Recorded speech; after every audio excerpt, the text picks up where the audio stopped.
میرے آقا علیہ السلام نے ارشاد فرمایا جدو گھر کے اندر داخل ہو یا کسی دکان کے اندر داخل ہو یا کسی مکان کے اندر کسی کمرے کے اندر داخل ہو، دروازہ کھولن تو پہلے بسم اللہ شریف پڑھ لو، دروازہ بند کرن تو پہلے بسم اللہ شریف پڑھو۔ فرمایا جس دروازے کو بسم اللہ شریف پڑھ کے کھولیا جانا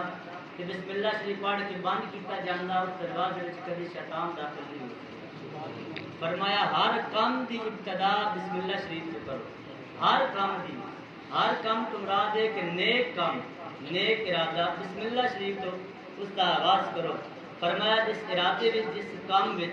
آغاز اللہ دے نام تو کیتا جائے یعنی بسم اللہ شریف تو کیتا جائے، اس کام دے اندر اللہ تعالیٰ کی خاص مدد خاص کرم نوازی شامل ہو جاتی ہے۔ دعا ہے کہ اللہ تبارک و تعالیٰ سن اپنے معاملات کے اندر ہر کام کے اندر جائز کام کے اندر اللہ تبارک و تعالیٰ سن اپنا تے اپنے معبود ذکر خیر کرنے